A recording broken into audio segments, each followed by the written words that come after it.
Il est temps de vous informer sur Molière Canal. Messieurs et dames, bienvenue à cette nouvelle grande édition du journal qui s'ouvre par les sommaires.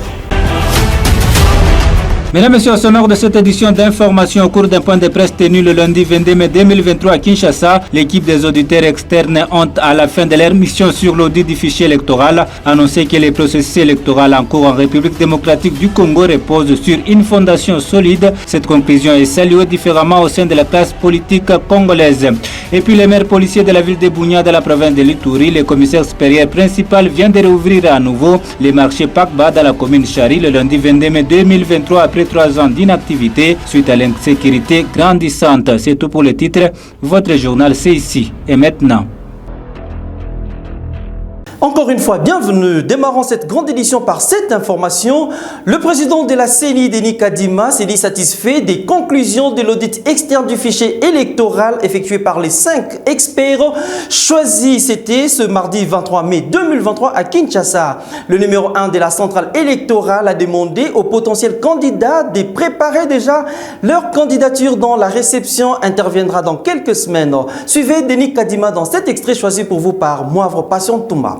C'est un grand travail qui a été fait, bien entendu dans un délai très réduit, mais c'est des professionnels et leurs conclusions nous rassurent parce qu'ils ont trouvé que le fichier électoral est fiable.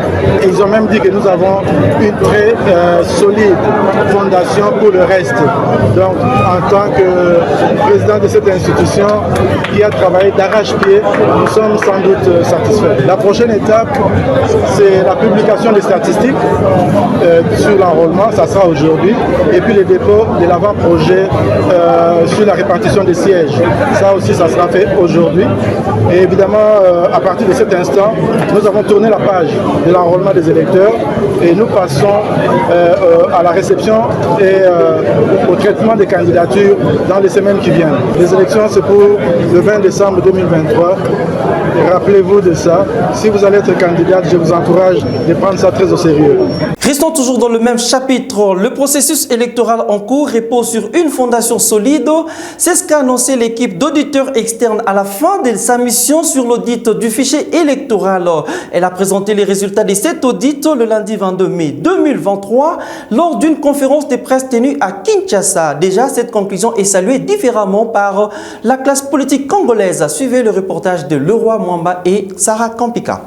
D'après les rapports d'audit du fichier électoral présentés le lundi 20 mai 2023, le fichier électoral est crédible d'autant plus que le travail a été fait sur base des normes internationales à la matière. À en croire la classe politique, toutes tendances confondues, accueille avec positivisme ces 10 rapports. Moi personnellement, j'ai des bonnes impressions par rapport à ça et surtout j'ai aimé les résultats qu'ils ont eu à donner parce que lorsque on les a programmés, la francophonie qui avait un tout petit peu été écartée n'était pas contente parce qu'elle émettait beaucoup de critiques par rapport au timing que la CENI avait accordé à cette commission-là. Mais écoutez, les membres de la commission ont travaillé pour eux très bien, mais seulement ce petit délai-là leur avait donné encore le courage de travailler d'arrache-pied. Parce que s'ils avaient beaucoup de temps, ils allaient peut-être un tout petit peu s'endormir sur leur laurier. Ils ont travaillé durement parce qu'ils savaient que le temps était minime et ils ont bien fait le travail. Quant à ce cadre de l'opposition, se faire auditer par des auditeurs externes accorde du crédit à la CENI. Merci beaucoup. Je pense que nous ne devons pas nous consoler par des résultats qui apaisent les consciences intéressées par la gestion de l'État. Il faille toujours savoir que l'État aujourd'hui est géré sur base de principes qui incarnent la bonne gouvernance. Je cite ici la démocratie, la représentation, la participation, l'équité et la justice dans la jouissance et l'exercice des droits des souverains. Mais dès lors que cela n'est pas possible, rassurez-vous, quels que soient les semblants des résultats que l'on est en train de donner, menté, il en restera toujours quelque chose. Moi je pense, on est en train de nous tromper, on est en train de se complaire par des résultats. qui sont farfelus, qui sont fabriqués, qui sont manipulés.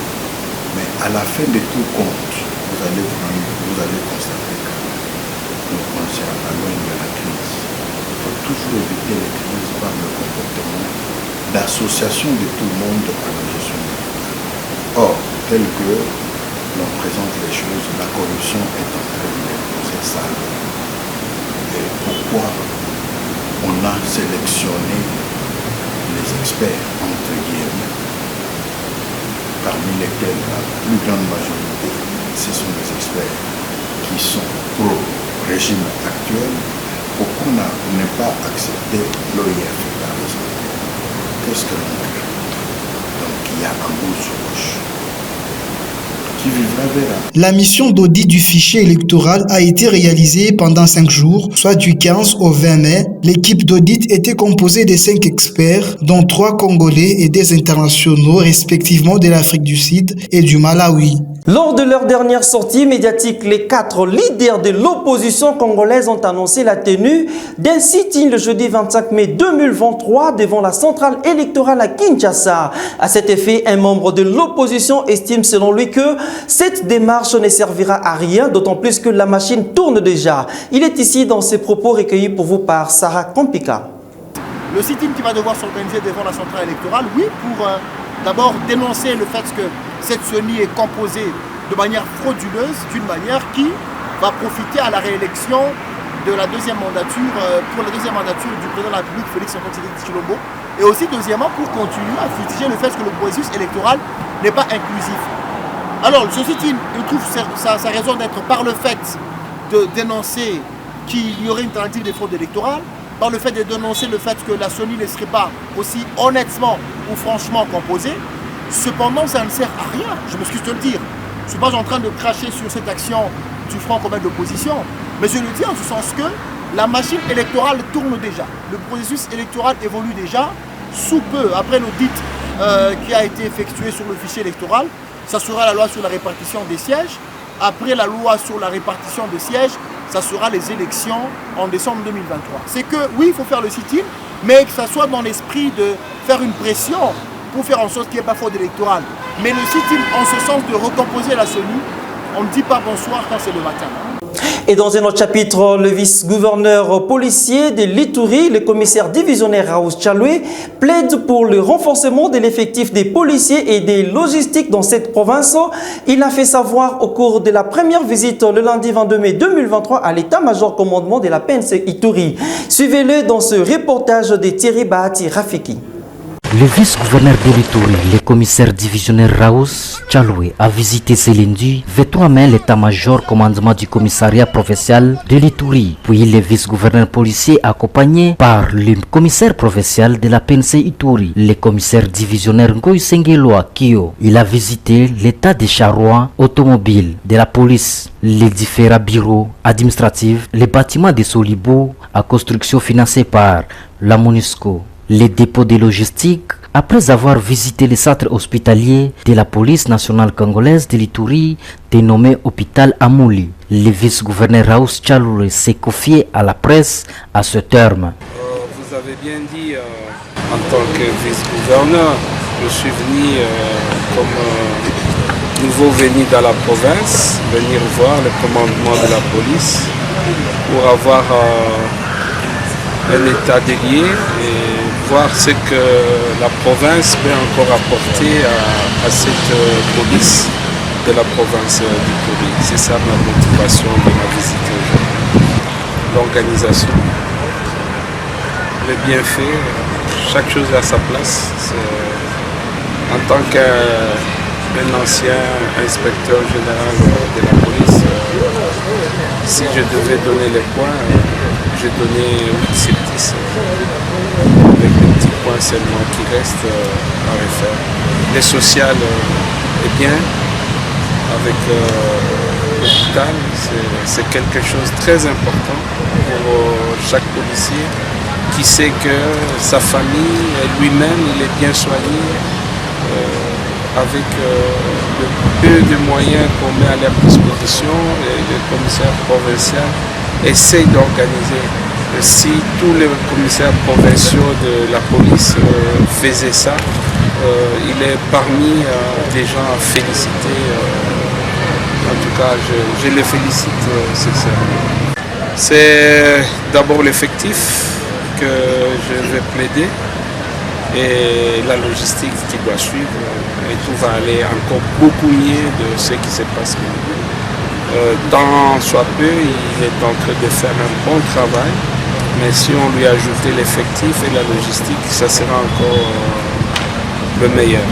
En tout cas, il est parmi mes meilleurs inspecteurs provinciaux. Signalons que le vice-gouverneur policier Raous Tchaloué a remplacé l'ancien vice-gouverneur policier Alonga Bouni Benjamin, qui vient d'être promu commissaire général de la police nationale congolaise. De retour sur ce plateau, après 3 ans d'inactivité suite à l'insécurité, le maire policier de la ville de Bunia, le commissaire supérieur principal, vient de réouvrir le nouveau marché Pagba dans la commune Chari le lundi 22 mai 2023. Suivez le reportage de Thierry Barati Rafiki. La possibilité na bango oyo batongaki ba magasin na bango nzinga ezali achevé ngonga yango. Au cours d'un meeting populaire organisé dans les quartiers Ouba, commune Char à province de l'Ituri, le maire de la ville de Bunia a lancé officiellement le nouveau marché Kpangba. Selon le commissaire supérieur principal, ce marché était chantier à cause de la guerre. Les travaux étaient suspendus. Mboui Kola Jabosco, le maire de la ville, rassure la population que la police sera déployée pour sécuriser des marchands. Normalement, le marché était en chantier et à cause de la guerre que les travaux étaient suspendus. Et voilà, aujourd'hui, je suis venu lancer officiellement et je crois que tout le monde qui avait déjà eu 1% de terrain, un lopin de terre, va construire maintenant. Et je vais leur demander de suivre ce que moi je vais leur dire parce qu'on ne peut pas construire pour le plaisir de construire. Je vais faire comme nous avons fait au marché central de l'Aide. Et voilà, je lance aujourd'hui, je donne l'occasion à tout le monde de venir s'acquérir d'un lopin de terre pour que nous puissions leur donner comment nous allons construire. Il a déjà un conteneur de la police qui est là. D'ici peu là, la police va prendre ses responsabilités et va envoyer une équipe de policiers ici. Les nouveaux administrateurs de ces marchés et la FEC expriment leur satisfaction en ces termes. C'est le plus grand marché ici. Le meilleur des places, même pour les pauvres, tout le monde peut se retrouver ici. Qu'ils arrivent et ils seront accueillis ici pour y passer. Bon, nous voulons que la sécurité soit vraiment très rapide, que la police soit ici. Parce que les commerçants réclament, pour le moment les commerçants réclament la police pour qu'ils puissent ouvrir leurs portes. Trouvé sur place, un commerçant félicite l'initiative des maires de la ville.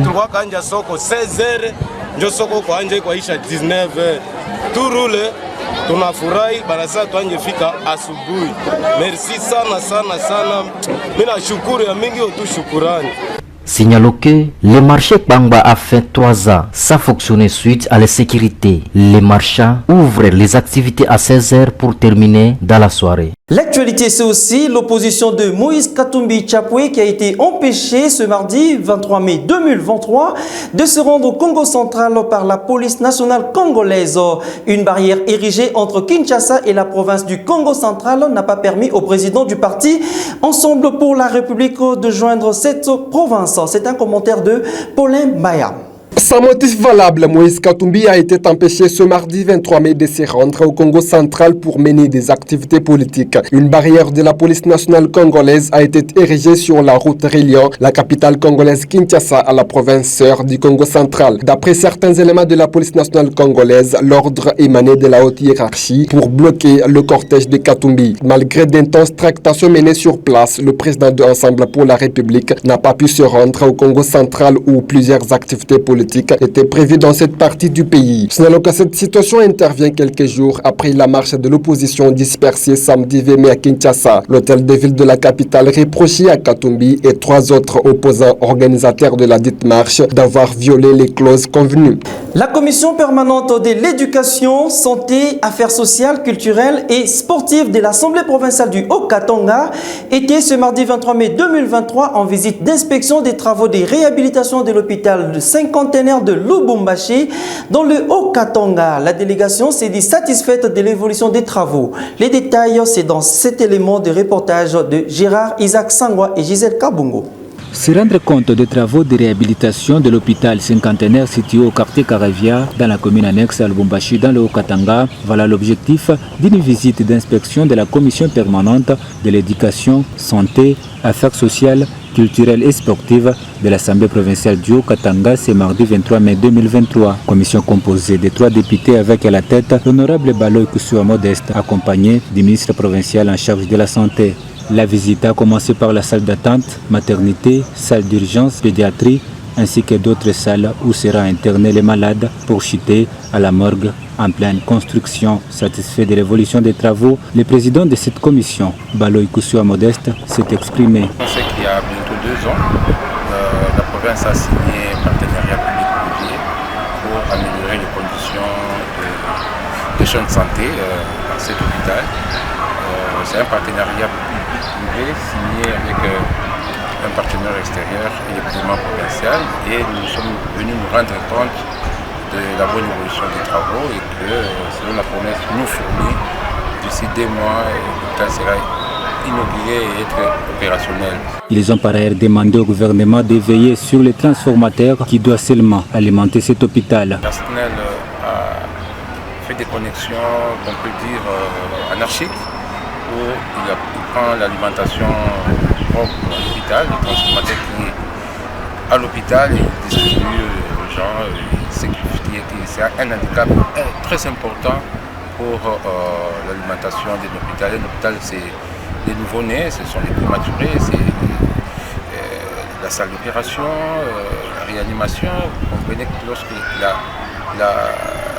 la fourniture en énergie n'est pas optimale, nous risquons d'arriver de connaître des catastrophes, et c'est pour nous une occasion d'interpeller la direction de nationale pour rétablir l'hôpital de ses droits. Les travaux de réhabilitation de cette structure sanitaire avaient été lancés il y a 2 ans, soit depuis 2021, partenariat public-privé signé avec un partenaire extérieur et du gouvernement provincial. Descente du maire de la ville de Lubumbashi, Martin Kazembe Choulin, le lundi 22 mai 2023 au cimetière Sapin 2 pour se rendre compte de la profanation des tombes par les usagers. S'étant enquéri de la situation, il a interdit toute inhumation. Reportage. Au cimetière des Sapins 2, les constats faits ce lundi 22 mai 2023 par l'autorité urbaine Martin Kazembe Choula laissent à désirer. La profanation des tombes est une pratique quotidienne. Ceci frise la mauvaise foi, la cupidité et surtout le non-respect des morts, occasionnant même les conflits entre eux. Cela s'explique par la promiscuité des croix et des tombes. Les corps sont superposés. Les anciennes croix sont enlevées et jetées simplement. Une situation qui fâche. L'autorité urbaine, Martin Kazembe Choula, interdit l'inhumation au Sapin 2, au départ saturé, en attendant l'harmonisation des points de vue avec les véritables concessionnaires perpétuels qui ont jusque-là les droits d'enterrer le leur au Sapin 2. Les uns ont répondu favorablement à l'appel du maire. Chacun a brandi son arrêté et déposé une copie entre les mains du patron de la ville, Martin Kazembe Choula. Les autres ne se sont pas présentés bien qu'invités. Après vérification sur base des sources se trouvant dans les carnets d'inhumation, la vérité démontre noir sur blanc que certains concessionnaires n'existent que de noms. Il y avait des gens qui avaient des concessions, mais qu'on respectait même ici. Vous voyez des concessions des gens de cadastre. Les corps de plusieurs compatriotes qui nous ont précédés dans l'au-delà sont sabotés. Les uns sont enterrés dans les concessions des particuliers, sans que ces derniers ne les sachent. Se référant à la liste de tous les morts enterrés au Sapin 2, il convient de préciser avec regret que d'autres supposés être enterrés à Kachamata sont curieusement enterrés frauduleusement au Sapin 2. Ce sont des gens qui viennent avec les permis de Kachamata. L'administrateur général et gestionnaire des cimetières, Cyril Moulaji, affirme aussi n'avoir pas la maîtrise de ces dossiers, en croire ses propos. Donc vous nous communiquez pas bien? Non, je communique avec vous. J'ai posé même du temps de le cas des... Parce que quand on envoie les corps, ce sont vos agents qui réceptionnent et qui enterrent. Il reconnaît qu'il y a réellement la superposition des corps de part et d'autre. La profanation des tombes et le non-respect des morts. C'est aussi un crime. C'est dans le but de remettre de l'ordre dans ce secteur que le maire de la ville de Lubumbashi, Martin Kazembe Choula, a par ailleurs décidé d'amorcer d'intenses travaux de désherbage. Dans ce cimetière aujourd'hui comparable à une forêt, il est difficile de retrouver la tombe de son frère. Face à l'insécurité grandissante qui a élu domicile la cité des Madimba dans la province du Congo central, la dynamique de jeunes des Madimba pour le changement des JMC en collaboration avec le conseil des jeunes des Madimba CJM planifie la tenue d'une marche pacifique à Kisantu, Nkisi, le samedi 27 mai 2023 pour alerter au sujet de 104 vaches en divagation qui dévastent les plantations et sèment la terreur dans la population du village Kimayala. Suivez. Coordinateur de la dynamique de jeunes de Madimba pour le changement et porte-parole des circonstances de la cellule de jeunes de Madimba. Je vous appelle par rapport à la situation qui se passe chez nous où la jeunesse est déterminée de pouvoir marcher le samedi 27 2023 pour protester contre l'insécurité grandissante. Vous avez peut-être entendu tout récemment, il y a une maman qui a été volée par de bandits à main armée, plus de 40 millions de francs congolais. Aussi, une insécurité généralisée dans l'ensemble de Kisantu que nous ne savons pas supporter. Au-delà de ça,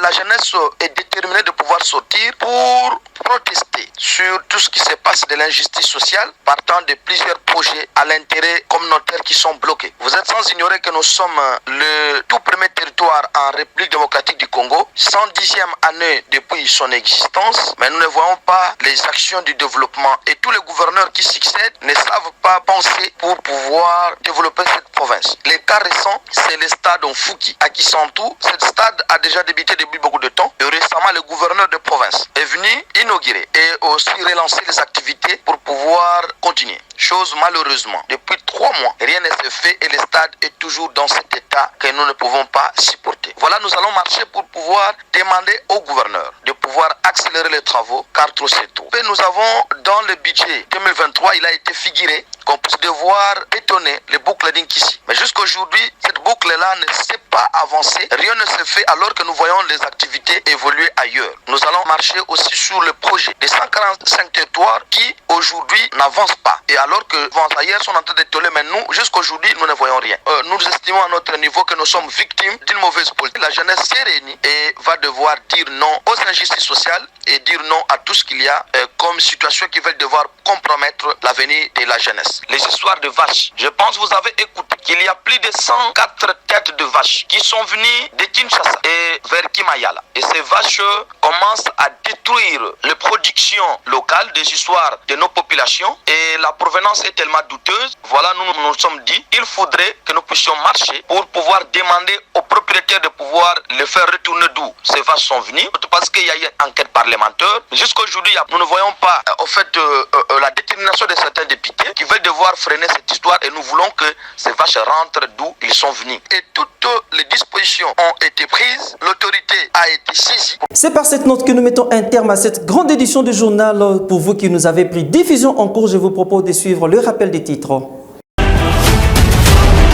Il était question au cours de cette édition d'information au cours d'un point de presse tenu le lundi 22 mai 2023 à Kinshasa. L'équipe des auditeurs externes ont à la fin de leur mission sur l'audit du fichier électoral annoncé que les processus électoraux en cours en République démocratique du Congo reposent sur une fondation solide. Cette conclusion est saluée différemment au sein de la classe socio-politique congolaise. Vous avez également suivi les maires policiers de la ville de Bunia dans la province de l'Uturi. Le commissaire supérieur principal vient de rouvrir à nouveau le marché Pakba dans la commune Chari le lundi 22 mai 2023 après 3 ans d'inactivité suite à l'insécurité grandissante. Voici de quelle belle manière nous tirons les rideaux de cette grande édition du journal sur Molière Télévision. Merci de l'avoir suivi et à très bientôt. Au revoir.